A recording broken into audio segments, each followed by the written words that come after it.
Halo kawan-kawan semua, gimana kabar kalian? Apakah masih saja rebahan sampai detik ini? Kalau iya teruskanlah karena saya akan merangkum sebuah film pada tahun 2000 yang berjudul The Time Machine atau mesin waktu dalam bahasa +62. Film ini menceritakan seorang calon suami yang kehilangan calon istrinya tepat saat sedang melamarnya. Dan dia ingin mengembalikan waktu agar calon istrinya itu bisa hidup kembali. Sampai akhirnya dia berhasil menciptakan sebuah mesin waktu untuk kembali bertemu lagi dengan calon istrinya itu. Akankah semua sesuai dengan rencana? Simak terus video ini sampai habis.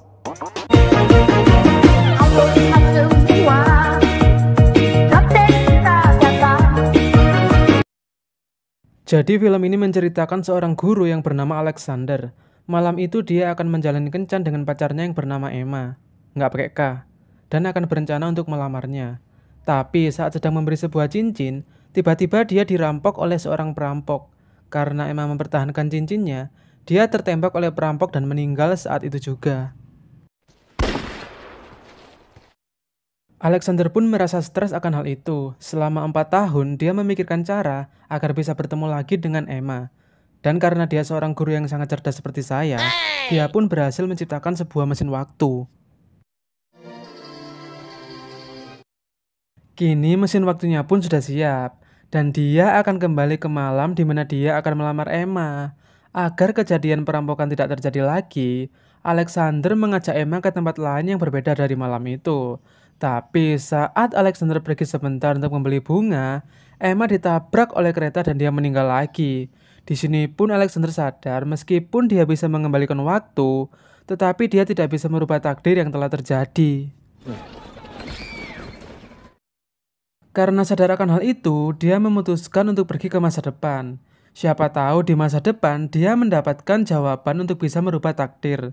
Dan dia pun tiba di tahun 2030. Keadaan di sana lebih futuristik, dengan banyak pesawat dan komputer menyerupai manusia hologram yang bisa diajak ngobrol.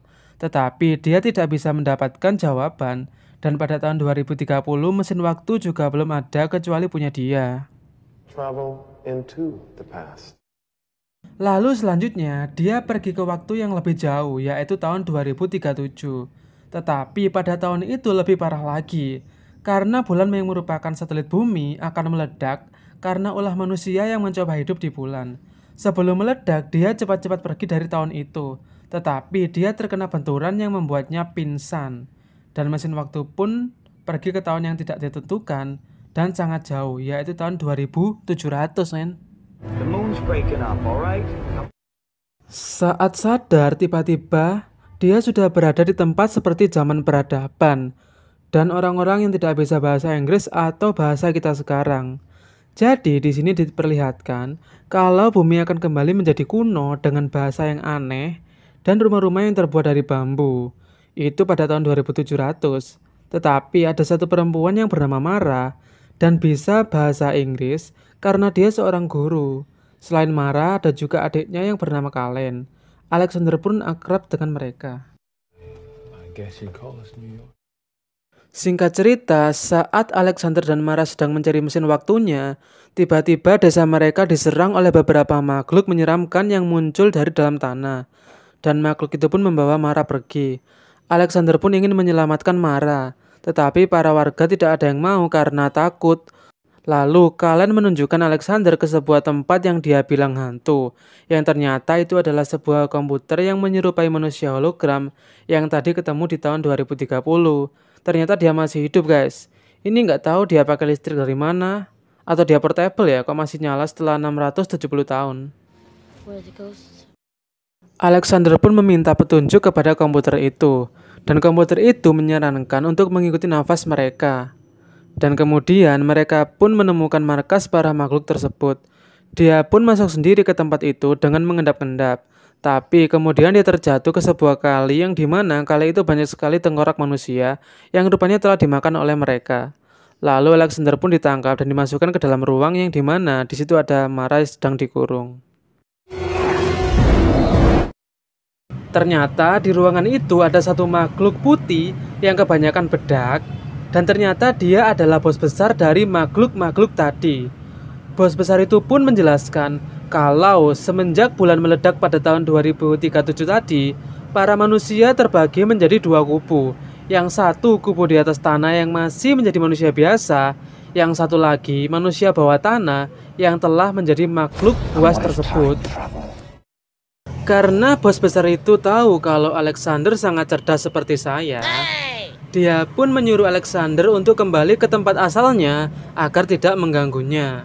Alexander pun pura-pura mau, dan dia menyuruh bos besar itu untuk mendekati mesin waktu dan kemudian menarik makhluk itu, dan dia pun musnah termakan oleh waktu. Alexander dan Mara pun cepat-cepat keluar dari tempat itu, dan kemudian markas makhluk itu pun meledak karena mesin waktu yang ikut memusnahkan semua makhluk itu di dalamnya.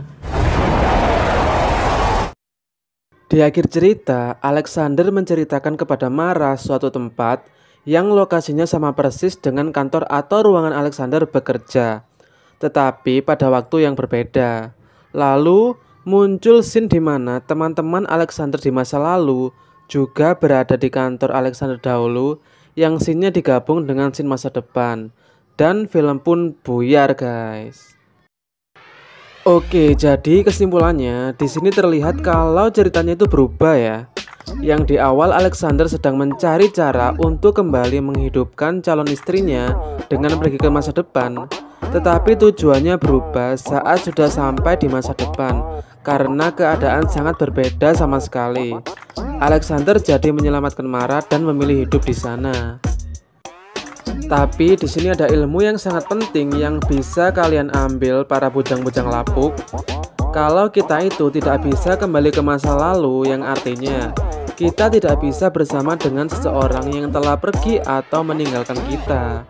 Yang harus kita lakukan adalah tetap menatap masa depan dan move on, dan percayalah kita akan mendapatkan yang lebih baik dari masa lalu yang sesuai dengan kita, seperti Alexander dengan Mara yang sama-sama guru. Oke, jadi segitu saja cerita saya hari ini. Semoga kalian menikmatinya dan bangunlah karena cerita sudah selesai, guys. Jangan rebahan terus. Keluarlah dan lakukan ruangan di kehidupan nyata.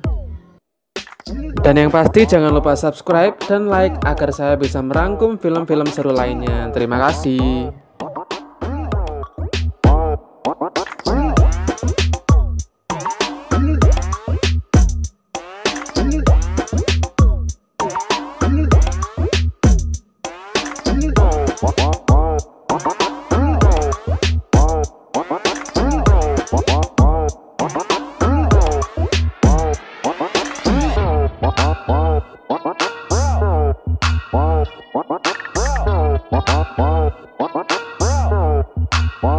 What?